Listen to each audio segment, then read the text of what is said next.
Top के साथ कांची बंसल। लोकसभा चुनाव में इस बार दोनों ही प्रमुख दल बीजेपी और कांग्रेस में नए चेहरों को मैदान में उतारने की कवायद चल रही है। बीजेपी की नई गाइडलाइन के चलते इस बार नए चेहरों को मौका दिया जा सकता है, तो वहीं दूसरी तरफ कांग्रेस ने भी आधी से ज्यादा सीटों पर युवाओं को मौका देने की तैयारी कर ली है। इस बार के लोकसभा चुनाव में बीजेपी के 9 दिग्गज नेता नजर नहीं आएंगे। ये वही नेता हैं जो पिछले लोकसभा चुनाव में भारी मतों से जीते थे और इनके चुनाव लड़ने में एक बड़ी रुकावट आ सकती है। ये रुकावट है बीजेपी की नई गाइडलाइन। प्रधानमंत्री नरेंद्र मोदी नए और युवा चेहरे चाहते हैं। यही कारण है कि उन्होंने चुनाव लड़ने के लिए नया पैमाना तय किया है। यदि इस गाइडलाइन के आधार पर ही टिकट बांटे गए तो 2019 में चुने गए 9 सांसद इस लोकसभा चुनाव में उम्मीदवार नहीं बनेंगे और इन 9 चेहरों में 5 नेता ऐसे हैं जो सांसद से विधायक बन गए हैं और उनको मंत्री बनाकर केंद्रीय नेतृत्व ने यह साफ कर दिया है कि अगले 5 साल वे इसी भूमिका में रहेंगे। जाहिर है कि वो लोकसभा चुनाव में उम्मीदवार नहीं होंगे और 2 सांसद विधानसभा का चुनाव हार चुके हैं। इसके अलावा 4 सांसद ऐसे हैं जो 3 बार से ज्यादा के सांसद हैं, इसलिए इन पर टिकट कटने की तलवार लटक रही है। तो वहीं विपक्षी दल कांग्रेस के कई दिग्गज नेता चुनाव लड़ने से इंकार कर रहे हैं। हालांकि कांग्रेस ने बैठक में उन नेताओं का नाम भी शामिल किया है और नामों के पैनल को तैयार किया है। लोकसभा चुनाव में बीजेपी के जो नेता नजर नहीं आएंगे उनमें नरेंद्र सिंह तोमर, विधानसभा अध्यक्ष प्रहलाद पटेल, पंचायत और ग्रामीण विकास मंत्री राकेश सिंह, लोक निर्माण मंत्री उदय प्रताप सिंह, स्कूल शिक्षा मंत्री ऋति पाठक विधायक मंत्री नहीं बनी तो लोकसभा में लड़ने की संभावना कम। फग्गन सिंह कुलस्ते विधानसभा चुनाव हारे, 6 बार सांसद गणेश सिंह विधानसभा चुनाव हारे और 4 बार सांसद छतर सिंह दरबार सांसद हार, 3 बार जो सांसद थे और डॉक्टर वीरेंद्र कुमार खटीक टीकमगढ़ सांसद, 7 बार सांसद। ऐसे में इस बार राजनीतिक गलियारों में चर्चा है कि बीजेपी विधानसभा चुनाव की तरह लोकसभा के उम्मीदवारों की पहली सूची भी जल्द जारी कर सकती है। सूत्रों की माने तो मध्य प्रदेश की एक सूची फरवरी में जारी हो सकती है। बीजेपी में इस बारे में विचार चल रहा है। तो वहीं कांग्रेस स्क्रीनिंग कमेटी के सामने चुनाव समिति के सदस्यों ने दावेदारों की पैरवी की थी और साथ ही लोकसभा प्रभारियों ने बंद लिफाफे में संभावित उम्मीदवारों की सूची भी सौंपी है। इस बैठक के बाद दावेदारों के पैनल बनाए गए हैं और उसमें से ज्यादातर सीटों पर 2 नामों का पैनल बनाया गया है। तो आज इसी मुद्दे और चर्चा के लिए कुछ खास मेहमान भी हमारे साथ जुड़ेंगे, लेकिन उससे पहले आपको सियासी नेताओं की प्रतिक्रियाएं सुनवा। हर राजनीतिक दल की उम्मीदवारों के चयन को लेकर एक निर्धारित और संवैधानिक प्रक्रिया है। उसी प्रक्रिया के तहत वो प्रत्याशियों का चयन करते हैं। कांग्रेस पार्टी भी उन्हीं में से एक है। कांग्रेस पार्टी ने त्रिस्तरीय सर्वे करवाए हैं और उसमें से पार्टी को अधिकांश प्रभारियों और पर्यवेक्षकों की रिपोर्ट मिल गई है। उसके बाद पैनल बनाकर एआईसीसी को भेजे जाएंगे और वहां से जो निर्णय होगा बेहतर से बेहतर कैंडिडेट कांग्रेस पार्टी देगी। अभी तो मध्य प्रदेश सरकार के मंत्री खुद एक दूसरे को नहीं पहचान रहे हैं, तो वो पहले अपनी पहचान बना लें कि वो मंत्री हैं, फिर वो गाँव में जाए तो जनता भी उन्हें पहुंचाने लगी कि यही मंत्री जी हैं। अनावश्यक प्रोपेगेंडा भारतीय जनता पार्टी करने में महारत हासिल कर चुकी है। देखिए, कांग्रेस पार्टी में से बहुत सारी चुनौतियां हैं, जिसमें लोकसभा चुनाव के पहले ही उनका जो शीर्ष नेतृत्व है, बड़े नेता है जो अपने आप को बड़ा मानते हैं लेकिन जनता से नकारे गए हैं, तो चुनाव से पहले ही वो किनारा कर चुके हैं। दिग्विजय सिंह जी ने जिस प्रकार से ईवीएम का रोना शुरू किया है और चुनाव न लड़ने की उन्होंने कवायद जो करी है, उनकी आड़ लेके तो सारे नेता तो चुनाव लड़ने को मना कर रहे हैं। तो कांग्रेस के समय जो कांग्रेस के सामने चुनौती है, उनका कार्यकर्ता जो हताश और निराश है वो घर बैठ गया है। वहीं कांग्रेस के जो बड़े नेता है वो चुनाव नहीं लड़ना चाहते, तो कांग्रेस के पास चुनौती है कि किसको खड़ा करें। लोकसभा में उनके प्रत्याशी नहीं मिल रहे हैं, तो जीतू पटवारी जी संभाग दौरे कर कार्यकर्ताओं को मनाने का काम कर रहे हैं। कार्यकर्ताओं को कह रहे हैं भैया चुनाव लड़िए, जबकि कार्यकर्ता उनका जो है वो हार स्वीकार कर चुका है, क्योंकि इनका चरित्र जो राम विरोधी रहा, इनका जो चरित्र देश विरोधी रहा, वो उजागर हो चुका है। और इसी मुद्दे पर बड़ी बहस में हमारे साथ कुछ खास मेहमान भी जुड़ चुके हैं। बीजेपी प्रवक्ता सत्येंद्र जैन जी हमारे साथ जुड़ चुके हैं और कांग्रेस प्रवक्ता विवान खोंगल हमारे साथ जुड़ चुके हैं। बहुत स्वागत करती हूं आप दोनों का। सबसे पहले मैं विवान जी आपके पास आना चाहूंगी कि लोकसभा चुनावों को लेकर किस तरह की तैयारी है कांग्रेस की? सबसे पुरानी पार्टी होने के नाते जो संवैधानिक प्रक्रियाएं, प्रत्येक राजनीतिक दल का जो एक अधिकार भी है, जो संवैधानिक प्रक्रियाएं हैं हमारी पार्टी की, वो टिकट वितरण को लेकर लगातार चल रही हैं। स्क्रीनिंग कमेटी की बैठक हो, माननीय प्रभारी महोदय जी के द्वारा दिए जाने वाले निर्देश हो, माननीय प्रभारी महोदय भंवर जितेंद्र सिंह जी और माननीय जीतू पटवारी जी के प्रदेश भर में संभागवार दौरे हो, कार्यकर्ता बैठक हो, बूथ स्तर पर हमारे कार्यकर्ता को किस प्रकार से जो है उसमें ऊर्जा भरने का काम करना है, इसको लेकर जो हमारी तैयारियां हैं वो लगातार चल रही हैं।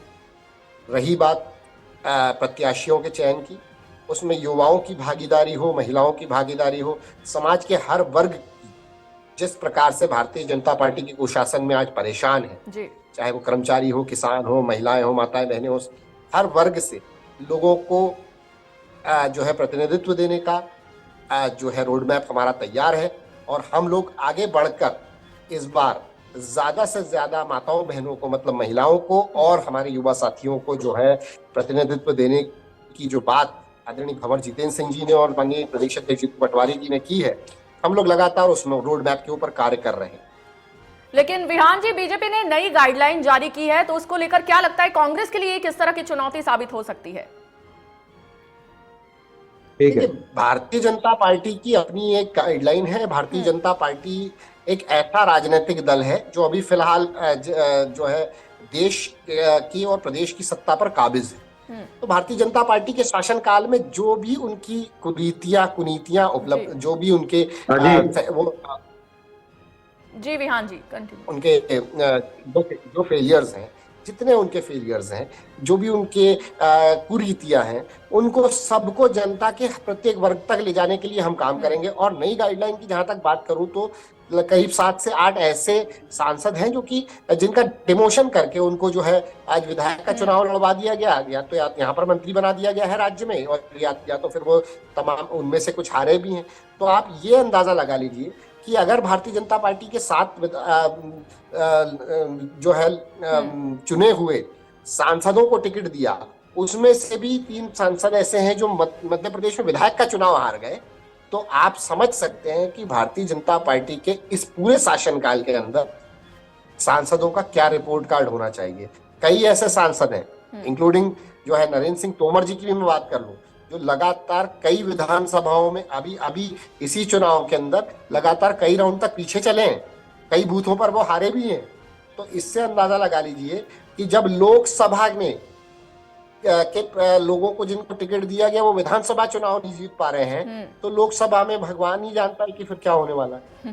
जी, यानी कि आप ये कहना चाह रहे हैं कि बीजेपी की जो नई गाइडलाइन जारी की गई है वो लोकसभा चुनाव में ज्यादा कमाल नहीं कर पाएगी, क्या यही आप कह रहे हैं? बिल्कुल नहीं कर पाएगी। ठीक है, सत्येंद्र जैन जी आप क्या कहेंगे? विहान जी कह रहे हैं कि ठीक है, सत्येंद्र जैन जी आपके पास आना चाहूंगी कि विहान जी का ये आरोप है कि लोकसभा चुनाव में बीजेपी की जो नई गाइडलाइन है वो ज्यादा कमाल नहीं कर पाएगी, आप क्या कहेंगे सर? यही भूल करती रही है, धूल चेहरे पे थी, आईना साफ करती रही है। कांग्रेस को ये लगता है तो अच्छी बात है, और हम तो ये बात कहेंगे कि हम तो मध्य प्रदेश की भगवान रूपी जनता या भारत की भगवान रूपी जनता के जन कल्याण के कार्य करते हो। जनता ही तय करती कि कौन पास होगा और कौन फेल होगा। सफल होने का और असफल होने का पैमाना या परिणाम मार्क नंबर देने की या बात है तो वो जनता देती है। और देखिए, चाहे वो 2014 का लोकसभा चुनाव हो, चाहे 2019 का लोकसभा चुनाव हो, भारतीय जनता पार्टी ने उत्तरोत्तर वृद्धि की है, प्रगति की है, क्योंकि भारतीय जनता पार्टी ने भगवान रूपी जनता के दुख दर्द को समझा है। और कांग्रेस तो उसी भगवान रूपी जनता को कहती है कि भाजपा को वोट देने वाले सब राक्षस हैं। तो जिस प्रकार से लोकतंत्र में वोट देने का अधिकार जनता को है और उसी जनता को राक्षस बता रहे हैं, तो एक तरह से ये गलत कांग्रेस करती है।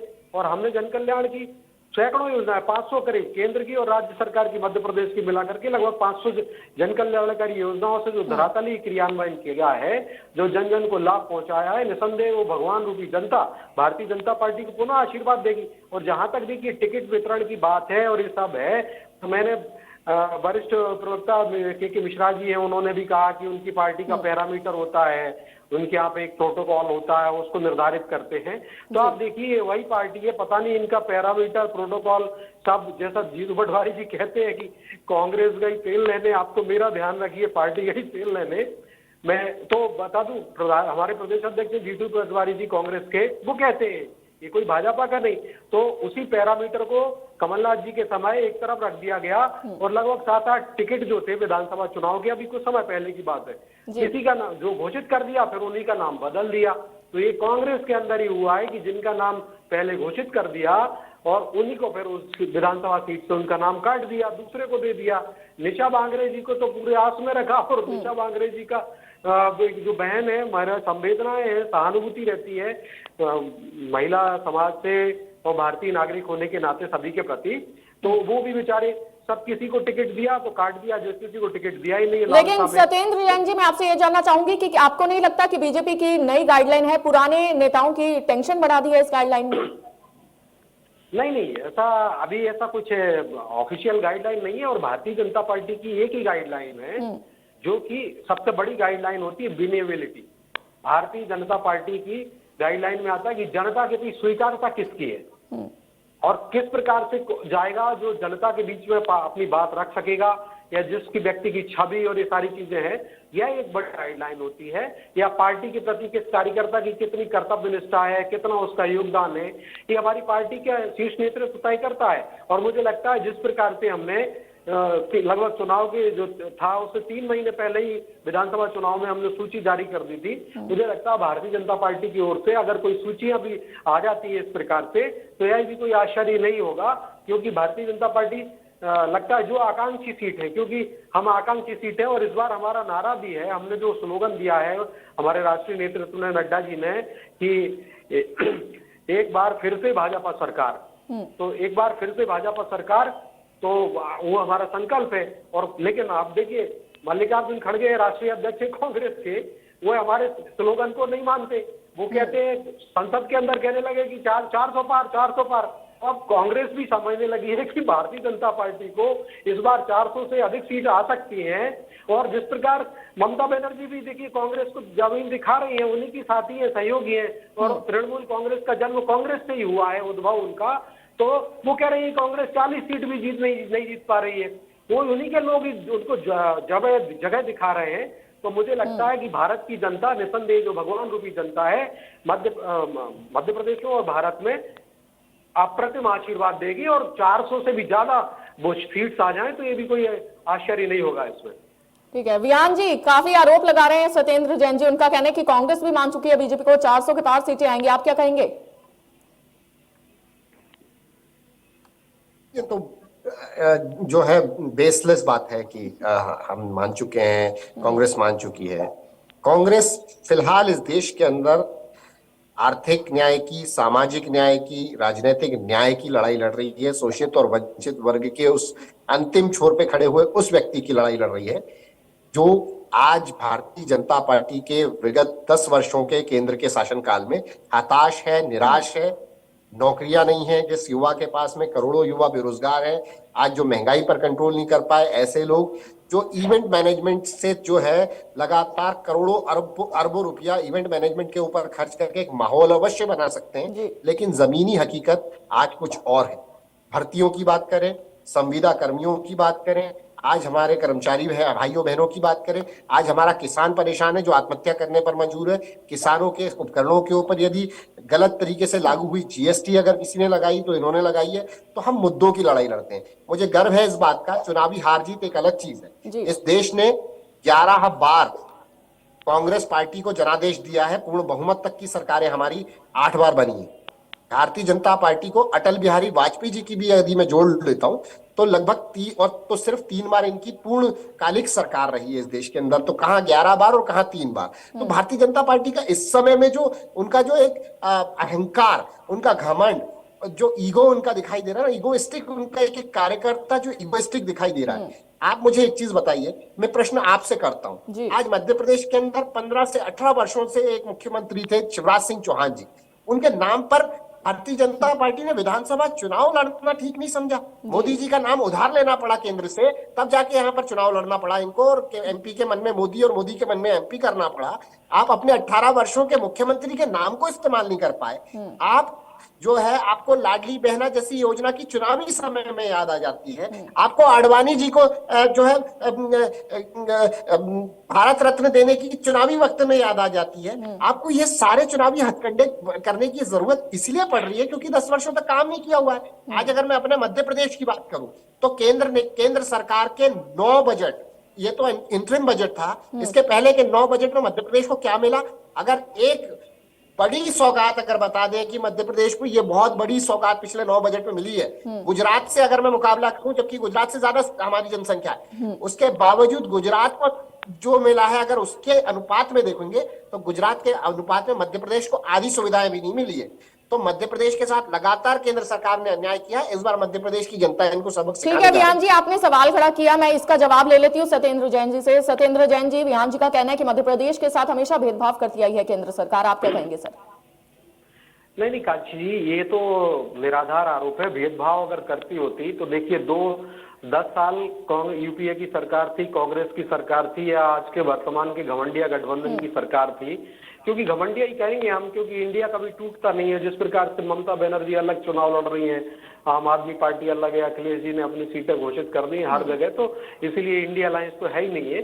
तो मैं बता दूं कि 10 साल जब मनमोहन सिंह जी प्रधानमंत्री थे तो 1,58,000 करोड़ रुपए उन्होंने 10 साल में मध्य प्रदेश को दिए। मैंने ये नहीं कहा कि 1 रुपए भी नहीं दिया केंद्र सरकार ने। जो 10 साल सरकार चली कांग्रेस की, उसने 1,58,000 करोड़ रुपए मध्य प्रदेश के विकास में और जो राज्य का कर का ऐसे ही रहता है वो सब दिया था। और उसी 10 साल, अभी 9 साल का ही जो मेरे पास डेटा है, और अगर इस साल का जो बजट अंतरिम आया है और ये सब मिलाएंगे तो ये मुझे लगता है 10 लाख करोड़ के आसपास हो जाएगा। सोचिए आप, 8,30,000 करोड़ तो पिछले साल के बजट जो समय था उस समय का तक था। तो 9 साल में हमारी मोदी सरकार ने जो दिया है मध्य प्रदेश को, 8,30,000 करोड़ दिया है, और 10 साल का मिलाएंगे तो लगभग 10 लाख करोड़ रुपए के आसपास की राशि दी, जो 1,58,000 करोड़ रुपए से 6-7 गुना ज्यादा, 7 गुना ज्यादा हो गई। तो कहने का मतलब है कि हमने 7 गुना ज्यादा दिया है। कांग्रेस को 70 साल लग जाते जितना हमने, हमारे मोदी जी ने 10 साल में दिया, क्योंकि 7 गुना ज्यादा धनराशि दी है। इसी प्रकार से जो रोजगार की बात कही, तो देखिए ईपीएफओ का डेटा ही बताता है, जो कि संगठित ऑर्गेनाइज सेक्टर भारत के अंदर मात्र 5% है, 95% इनऑर्गेनाइज सेक्टर है, अनऑर्गेनाइज सेक्टर है, असंगठित कामगार क्षेत्र है। तो संगठित क्षेत्र जो 5% है उसमें ईपीएफओ महत्वपूर्ण भूमिका निभाता है। उसमें जब 2014 के पास पहले तक का जो डेटा था, उसमें 11 करोड़ लोग रजिस्टर्ड थे जिनको की रोजगार संगठित क्षेत्र में मिल रहा था। आज जब अभी ईपीएफओ का डेटा आया तो इन 10 साल में वो आंकड़ा बढ़ के 27 करोड़ हो गया। तो इसका मतलब ये है कि हमने जो है 16 करोड़ से ज्यादा लोगों को वहां पे रोजगार मिला है संगठित क्षेत्र में।